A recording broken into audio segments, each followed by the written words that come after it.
I thought we were happy until I saw our baby's birth certificate had a different father's name. When I confronted her, she said, "You were just the safer option." I quietly filed for custody. She mocked, "No judge will take my child." But in court, I played the recording of her saying, "He's not the dad." Her face dropped. The judge looked at me and said one word that changed everything. Then she reached for my hand and we met in Reno, Nevada. It wasn't love at first sight. It was slow, comfortable. She was a nurse at the urgent care I went to after slicing my hand on broken glass. She cleaned me up, and we made small talk. A week later, I saw her again at a grocery store. We started chatting, and it kind of rolled from there. Her name was Kelsey. She had green eyes that always looked like they were thinking about something else. At first, that made her interesting. Later, it made her scary. We moved in together after a year. I was working at the fire department, pulling 48-hour shifts sometimes. She worked nights at the hospital. Our schedules barely lined up, but we made time when we could. Dinners at 10 p.m., random Tuesday walks. Movie nights when one of us wasn't half asleep. I thought we were building something. It was slow, but I liked slow. It felt safe. When she told me she was pregnant, I felt like I'd been hit with both fear and joy at the same time. I wasn't ready. Not really, but I wanted to be. I told her I'd do everything I could to make this work. I believed that if I just kept showing up, doing the right thing, we'd be okay. I didn't ask questions when things didn't add up.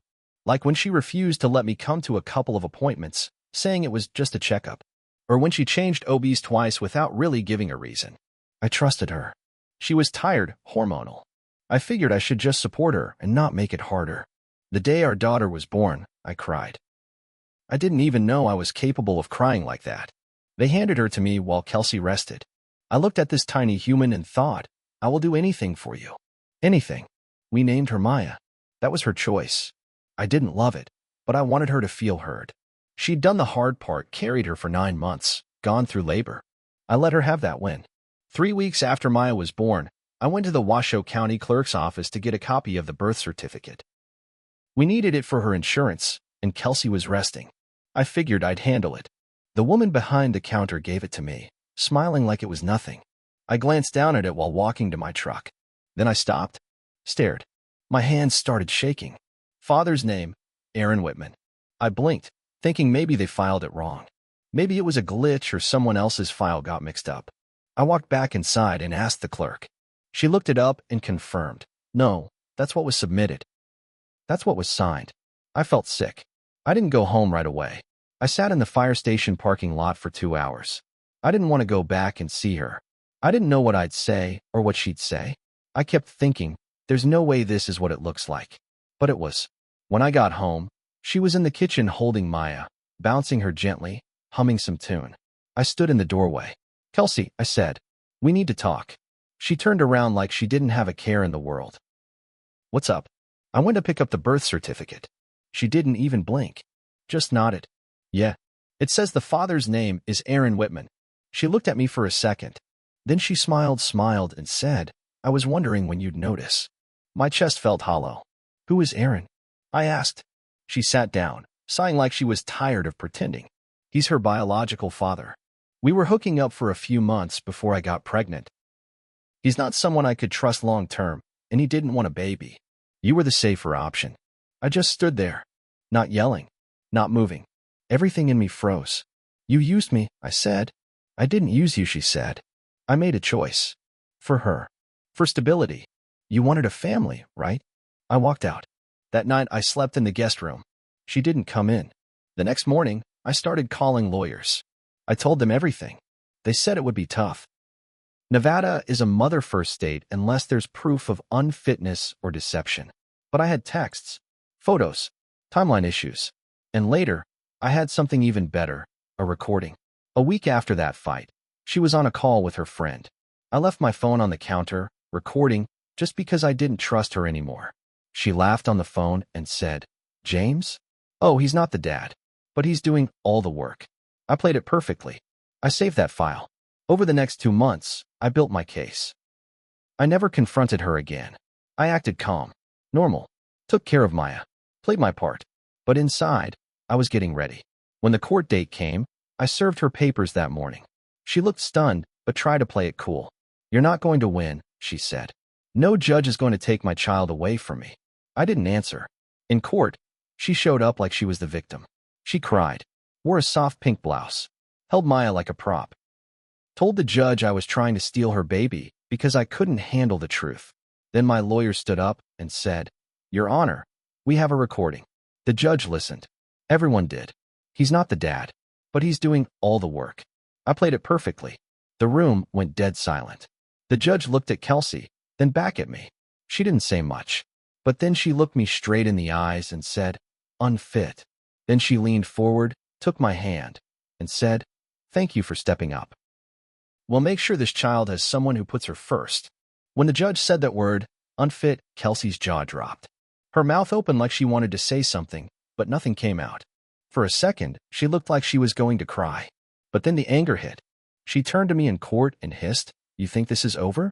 You think you won? The judge warned her to stay quiet. She didn't care. They're going to take her from me because I was honest, she snapped. I didn't respond. I couldn't. My heart was pounding, not from victory, but from fear of what she might do next. The judge didn't strip her rights that day. It doesn't work that fast. But she gave me temporary full custody, pending a deeper investigation. That meant Maya came home with me, alone.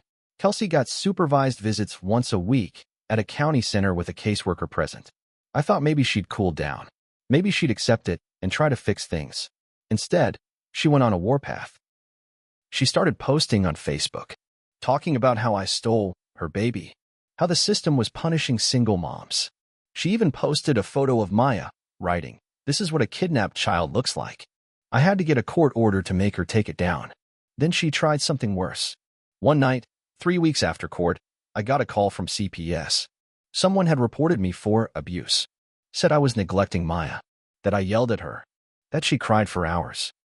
The caseworker showed up at my house the next morning. I let her in. I walked her through everything. Showed her the nursery, the bottles, the pediatrician records, even Maya's favorite stuffed bear. She apologized, said it was anonymous, but from the timing and content, it wasn't hard to guess who made the report. They cleared me, but it shook me. I realized Kelsey wasn't just angry. She was willing to lie, again, willing to do anything. That's when I dug deeper into Aaron Whitman. I had his name. I started making calls. Eventually, I found him in Sacramento. He ran a tire shop. Mid-30s. Clean record, but lots of financial trouble, evictions, repossessions, bounce checks. I drove there on my day off. He didn't know who I was at first. Then I told him, I'm Maya's dad. Well, the one who's been raising her. He looked confused, then annoyed, then scared. She said you didn't want anything to do with the baby, I told him. He shook his head. I never even knew there was a baby. She ghosted me before I could even ask. I believed him. He looked stunned. He pulled out his phone and showed me their old texts. The last one was from Kelsey saying, Don't call again. This is handled. I asked him to take a paternity test. He said yes. 2 weeks later, we got the results. 99.97% match. He was the biological father. I filed the papers that afternoon, brought the new evidence to court. My lawyer told me, this changes everything. When the paternity results came in and I handed them to the court, I expected Kelsey to fall apart. But she didn't. She smiled. It was a tight, bitter smile, but a smile just the same. Then she said something that made my blood run cold. Oh, so now you're going to bring him into this? You really think Aaron's going to help you? He doesn't want her. He never did. I said nothing. Let the lawyer speak. The judge accepted the results and scheduled a new hearing to reevaluate custody again. This time, with Aaron as a potential party. But that wasn't the twist. The twist came when Aaron didn't show up to the hearing. He sent a written statement through a lawyer. It said, in short, I do not seek custody. I have no desire to be involved. I waive all parental rights. That left the judge with a hard choice. I wasn't Maya's biological father, but I'd raised her since birth. Kelsey, on the other hand, had lied under oath, manipulated documents, and made false abuse allegations. Still, legally, she was the mother. That's when the judge ordered a full psychological evaluation for Kelsey. And that's when things blew wide open. Kelsey didn't just fail the psych exam. She unraveled. She showed up at my house one night, pounding on the door, screaming for Maya. She wasn't supposed to be near us without court supervision. I called the cops. She was arrested for violating the order. But during the arrest, she started yelling wild things. He took her from me. He and Aaron planned this. They're working together. I stood behind the door, holding Maya, hearing her scream until the patrol car drove off. It would have been sad if it wasn't so scary. That's when I learned something else. Kelsey had done this before. Not with a baby, but with another guy back in Colorado years ago. Faked a pregnancy to try and keep him. Filed false reports when he tried to leave. I got in touch with that man. He was still scared of her. I took that information to my lawyer. We filed for full, permanent custody, no visitation. The court scheduled a hearing, but warned me, unless Kelsey did something drastic, she'd still have parental rights. That's the law. I was ready for a fight. But then came the biggest twist of all. The court hearing for full custody was set for a Monday morning. I didn't sleep the night before. I had everything ready, documents, recordings, paternity test, even character letters from coworkers and neighbors. But I didn't know what Kelsey would bring. When she walked into the courtroom, I barely recognized her. She looked broken, pale, thin. Her hair was tied back messily, and she was wearing wrinkled clothes like she hadn't changed in days. She wouldn't look at me. Then her lawyer stood up and did something I didn't expect. They offered a deal. If I agreed to not pursue charges for the false abuse report or the hospital birth certificate fraud, she'd sign away all parental rights and walk away. No fight, no visitation, no contact. The room went silent. Even my lawyer looked stunned. The judge asked her directly, "Is this what you want?" Kelsey nodded. "He wins. I'm tired." But then she added one more thing, looked right at me and said, "I don't regret what I did. I regret picking the wrong man to lie to." That was it. I stood up, calm, and said, "I'm not doing this for revenge. I'm doing this so Maya doesn't grow up in a mess." The judge approved the agreement. I was granted sole legal and physical custody. Kelsey lost all rights. No visitation, no contact, no say. I walked out of that courtroom holding Maya, who was asleep in my arms. The air felt heavy, but cleaner. That should have been the end. But it wasn't. A few weeks later, I got a package in the mail. No return address. Inside was a manila envelope, full of letters. From Kelsey. All addressed to Maya. Dozens of them. Some apologizing. Some blaming me. One saying, "One day, you'll hate him for keeping us apart." I burned them. Because the truth was this. I had made mistakes too. I ignored red flags. I believed a story that didn't add up. I let love blind me. But when the truth came out, I did the right thing. I fought. Not for revenge. Not even for justice. For her. For my daughter. For the one person who didn't ask to be part of this mess, but deserved the cleanest life I could give her. And I'll never stop fighting for that.